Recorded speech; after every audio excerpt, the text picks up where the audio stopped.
لیکن احتیاط سے کھاؤ، پیٹ بھر کے نہ کھاؤ، کہ میرے نبی کو انتہائی ناپسند تھا یہ۔ ساری زندگی آپ نے ایک وقت کھانا کھایا، 2 وقت کبھی نہیں کھایا، اگلے وقت میں تھا بھی تو آپ چھوڑ دیتے تھے، نہیں کھاتے تھے، اور پیٹ بھر کے کبھی نہیں کھایا ہے۔ تو 2 چیزیں طور سینین اور بلد الامین، اس میں ہمیں اب ایک کی ضرورت ہے، دوسرے کی نہیں۔ طور سینا میں تورات اتری، اور تورات قرآن میں اتر گئی کہ میرے نبی نے کہا اوتیت المثانی مکان التورات، مجھے تورات کے بدلے میں سورۃ فاتحہ مل گئی ہے۔ تو تورات آ گئی قرآن میں، والمائدۃ مکان الانجیل، اور انجیل کے بدلے میں سورہ مائدہ مل گئی ہے، والحوامیم مکان الزبور، اور زبور کے بدلے میں حامیم مل گئی ہیں، وفضلت بالمفصلات، اور باقی قرآن کے ذریعے سے مجھے عزت ملی ہے۔ دوسری چیز جس کی یہ ڈاکٹرز کو، لیڈی ڈاکٹرز کو، ایک تاجر کو، ایک صنعتکار کو، ایک افسر کو ضرورت ہے، وہ قرآن ہے، جو ہمارے روح کی غذا ہے۔ قرآن سے آشنائی کے قرآن کیا کہتا ہے، یہ اللہ کا پیغام ہے، ھذا بلاغ للناس، لوگوں تک پہنچانے کے لیے ہے، اور اس کو اللہ تعالیٰ نے شفاء لما فی الصدور، یہ دلوں کی شفا ہے، ھدی ورحمۃ للمؤمنین، ایمان والوں کے لیے ہدایت بھی ہے اور رحمت بھی ہے۔ ان ھذا القرآن یہدی للتی ہی اقوم، یہ سیدھا راستہ بھی بتاتا ہے۔ یہ وہ کتاب ہے جس کا ٹائٹل ہے لا ریب فیہ، ساری دنیا کے دانشور جو مرضی لکھیں، کوئی یہ نہیں لکھ سکتا کہ جو کہہ رہا ہوں شک سے بالا تر ہے۔ میرے رب کا فرمان ہے کہ جو کچھ اتارا جا رہا ہے، کہا جا رہا ہے، یہ شک و شبہ سے بالا تر ہے۔ دوسری چیز جس کی ڈاکٹر کو بھی ضرورت ہے، اور تاجر کو بھی ضرورت ہے، عالم کو بھی ضرورت ہے، بچیوں کو ضرورت ہے، آپ کو ضرورت ہے، ایک میاں بیوی کو ضرورت ہے، وہ قرآن ہے۔ قرآن زندگی گزارنے کا طریقہ بتاتا ہے، اللہ سے کیسے جڑنا ہے یہ طریقہ بتاتا ہے، اللہ کے بندوں سے کیسے جڑنا ہے یہ طریقہ بتاتا ہے۔ اللہ سے جڑنے کا ذریعہ ہے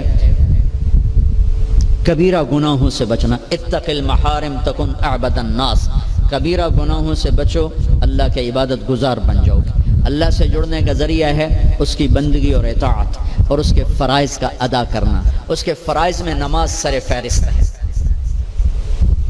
700 دفعہ قرآن میں نماز کا ذکر آیا ہے، اور 10 دفعہ اقیموا الصلاۃ وآتوا الزکاۃ، اقیموا الصلاۃ وآتوا الزکاۃ، اقیموا الصلاۃ وآتوا الزکاۃ، 10 دفعہ اللہ نے کہا نماز پڑھو زکوٰۃ دو، نماز پڑھو زکوٰۃ دو۔ عبادات میں مردوں عورتوں کے لیے نماز سب سے اعلیٰ درجے کی چیز ہے۔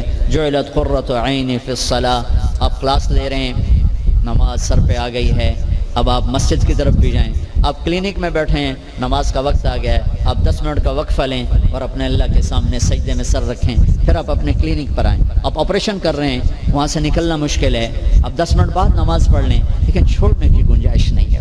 گھر میں بچوں کے ساتھ خاتون مشغول ہے، اللہ کا بلاوا آ گیا، اب اللہ کے سامنے کھڑے ہو جائیں کہ اللہ تعالیٰ نے آپ کو بلایا ہے، اور یہ سر زمین پہ رکھنا میری آپ کی سب سے بڑی معراج اور عزت اور عظمت اور کامیابی ہے۔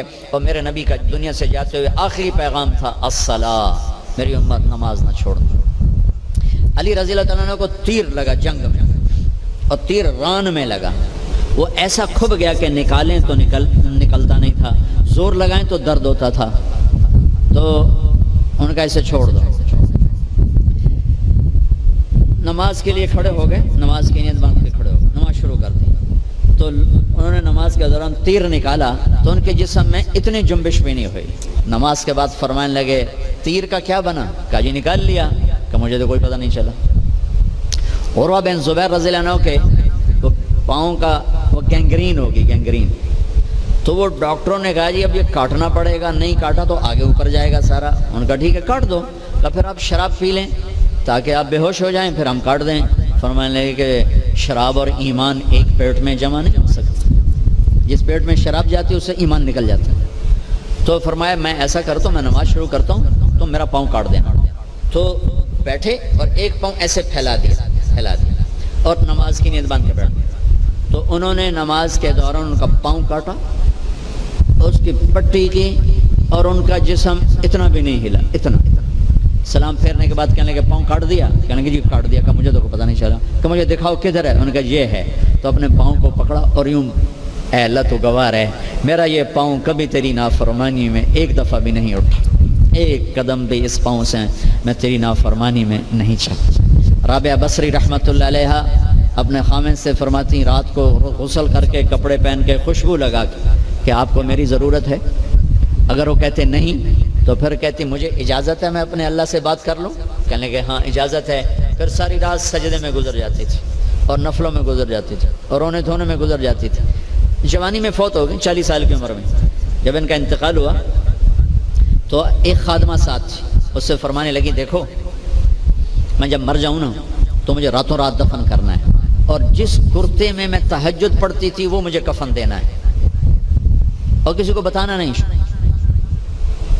تو اگلے دن وہ خواب میں ملی اسی خادمہ کو، ان کا ماں جی آپ کے ساتھ کیا ہوا؟